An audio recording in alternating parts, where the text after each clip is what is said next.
Friends, now we discuss Indian polity. Now what chapter? State Public Service Commission. So parallel to the Union Public Service Commission at the center, there is a State Public Service Commission in a state, the same of the Article 315 to 23 or 14 of the Constitution. Okay. Also deal with the composition, appointment and removal of the members and power of the function and independence of a SPSC. Composition: the State Public Service Commission consists of a chairman and other members appointed by the governor of a state.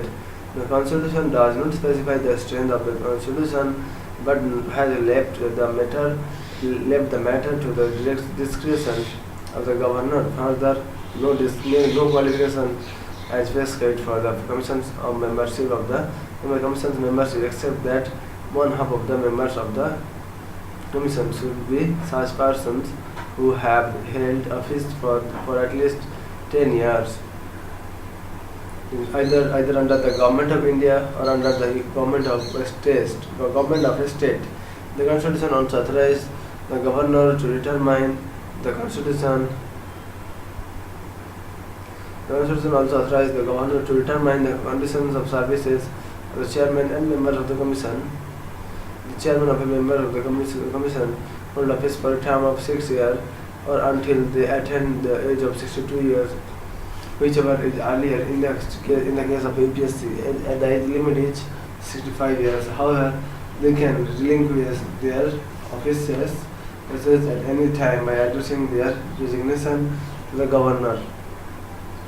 The governor can appoint one of the members of the SPSC as an acting chairman of the following two circumstances: when the office of the chairman falls vacant, when the chairman is unable to perform his function due to absence or some other reasons. The acting chairman functions till the person appointed as chairman enters the duties of the office or till the chairman is able to resume his duties.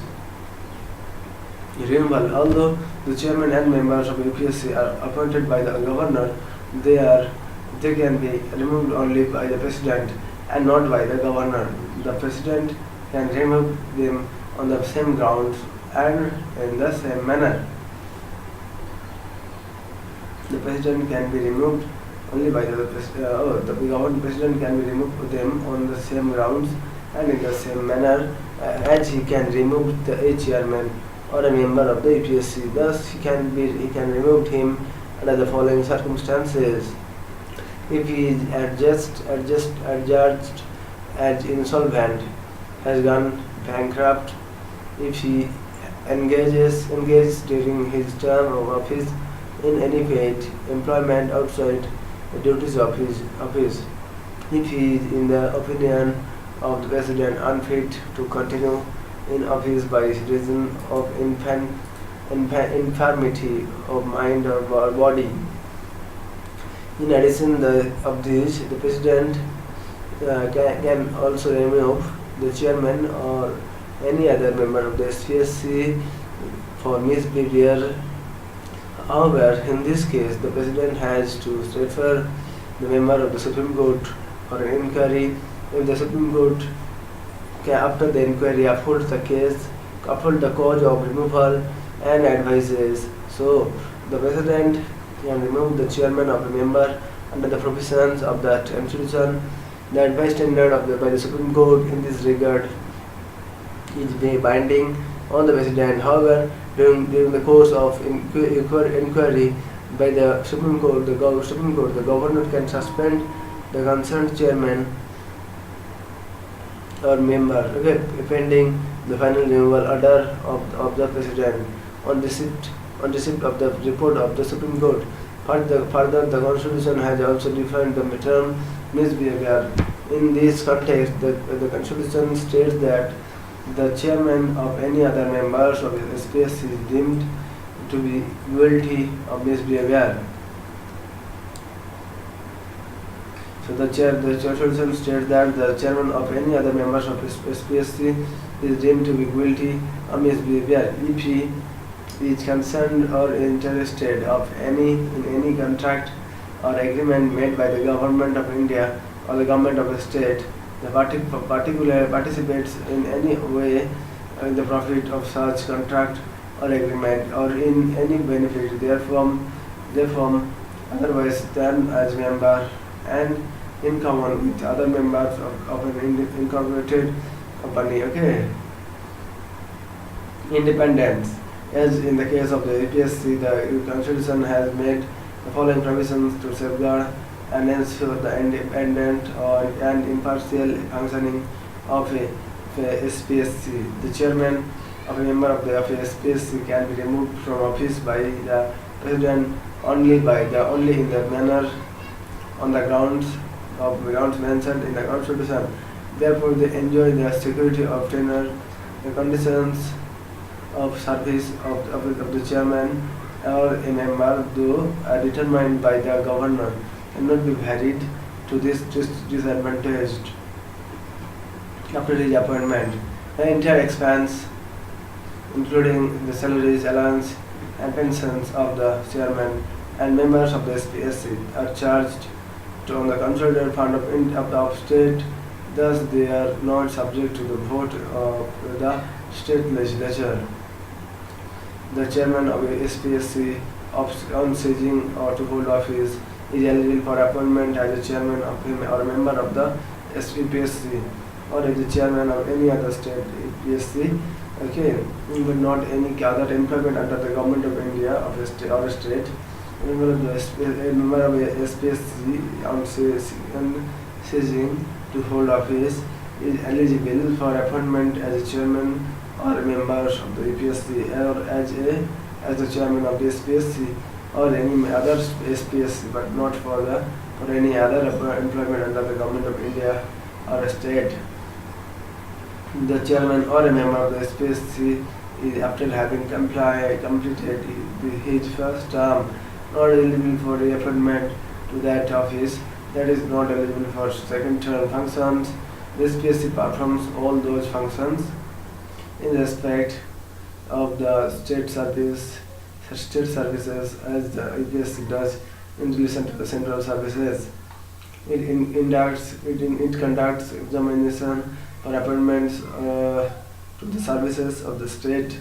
It consulted on the following matters related to personal management, all matters relating to methods of recruitment of civil servants and for civil post, the principles of to be followed in making appointments to civil services and post, and in making promotions and transfer from one service to another, the suitability of conditions for appointment to civil services and post, the promotions and transfers from one service to another, and appointments by transfer or deputation.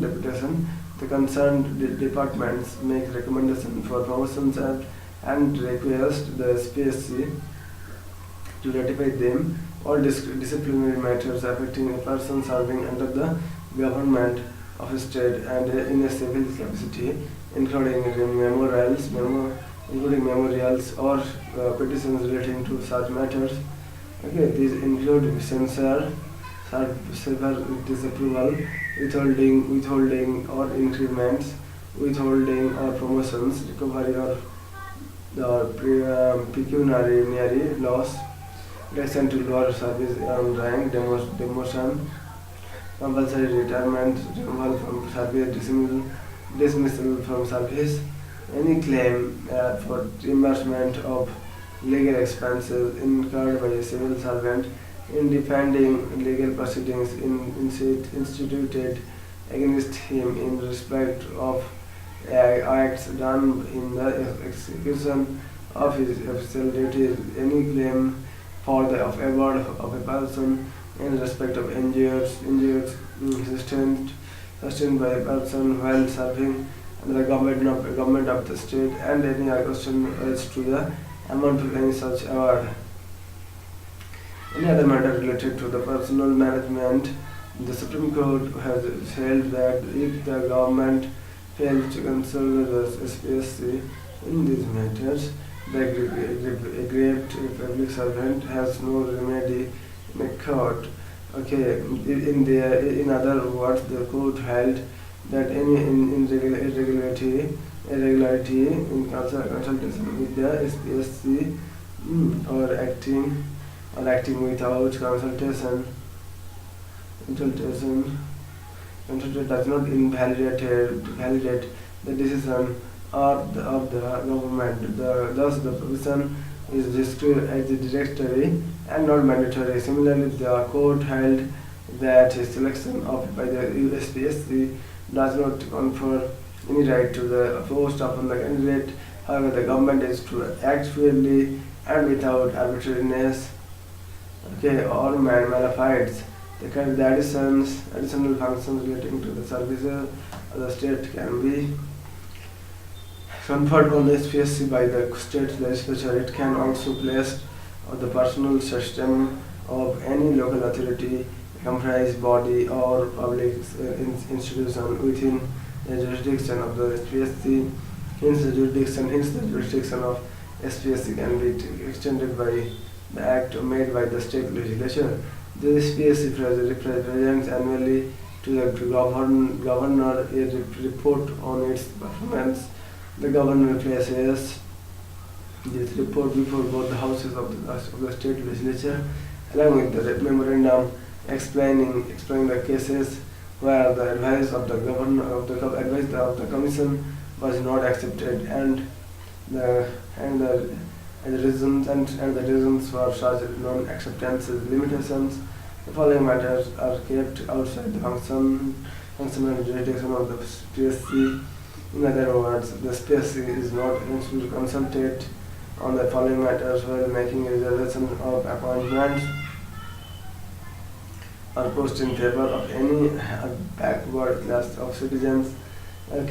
While taking into consideration the claims of scheduled caste and scheduled tribes in making appointments to services and posts. The governor can exclude post services and matters from the purview of the SPSC. The Constitution states that the governor, in respect to the state services and post, make regulations specifying the matters in which it shall not be necessary for SPSC to be consulted, but all such regulations made by the governor shall be laid before each house of the state legislature for at least 14 days. The state legislature can amend or repeal them. Rule the Constitution visualize SPSC to be the watchdog merit system in the state. It is concerned with the recruitment to the state services and advises the government when consulted on promotion and disciplinary matters. It is not concerned with the classification of services, pay and service condition, growth management training, and so on. These matters are handled by the Department of Personnel and the General Administration Department. Therefore, the SPSC is only a central recruiting agency in the state, while the Department of Personnel and General Administration Department is the central personnel agency in the state. The role of SPSC is not only limited but also recommendations made are only of advisory nature and hence not binding on the government. It is up to the state government to accept or reject that advice. The only safeguard is the answerability of the government to the state legislature for departing from the recommendation of the commission. Further, the government can also make rules which regulate and the scope of the advisory function of the SPSC. Also, the emergence of State Vigilance Commission (SVC) in 1964 affected the role of SPSC in the disciplinary matter. This is because both are consulted by the government while taking disciplinary action against a civil servant. The problems arises when the two bodies tender under conflicting advice. However, the SPSC being an independent constitutional body has an edge over the SBC. And finally, the SPSC is consulted by the governor while framing rules for appointment of judicial review, appointment to judicial services on the state other than the post of district judge. In this regard, the concerned state high court is also consulted. Okay, next, Joint State Public Service Commission. Okay, so the Constitution makes the provision to establish a joint public service commission, Joint State Public Service Commission for 2 or more states, while the UPSC and the SPSC are created. They are created directly by the Constitution. JSPSC, okay, it can be created by an act of Parliament on the request of the state legislature concerned. That the JSPSC is statutory and not a constitutional body. Okay, the two states are very important. Statutory body, not a constitutional body. Those two states, Punjab, Haryana, had a joint state public service commission. Okay, for the short period after the creation of Haryana out of the Punjab in 1966, the chairman and member of the JSPSC are appointed by the president, that they hold office for a term of 6 years. They hold office for a term of 6 years or until they attain the age of 62 years, whichever is earlier. They can be suspended or removed by the president. They can also resign from the offices at any time by submitting the resignation letters to the president. The number of members of the SPSC and their conditions of service are determined by the president. The JSPSC represents its annual performance reports to each of the concerned state governors. Each governor places the reports before the state legislature. The UPSC can also serve at the needs of a state and state on the request of the state governor and with the approval of the president, as provided by the Government of India Act 1990. The Central Public Service Commission was set up in 1926 and entrusted with the task of recruiting civil servants. The Government of India Act 1935 provided for the establishment of not only the Federal Public Service Commission but also a provincial State Public Service Commission. Okay, State Public. Okay, so Provincial Public Service Commission and Joint Public Service Commission. So for 2 or more provinces. So articles related to SPSC 315. Okay, so it is Public Service Commission for the Union and the states. 316 appointment and term of office of members. 317 removal of suspension of members of Public Service Commission. 18 powers to make regulations as to conditions of services of members and staff of the concern of the commission. 319 provision as to the holding of office by the members of the commission on ceasing to be such members. 320 functions of the Public Service Commission. 321 power to extend functions of Public Service Commission. 322 expense of Public Service Commission. 323 reports of Public Service Commission. So friends, thank you. I think it will be help to you.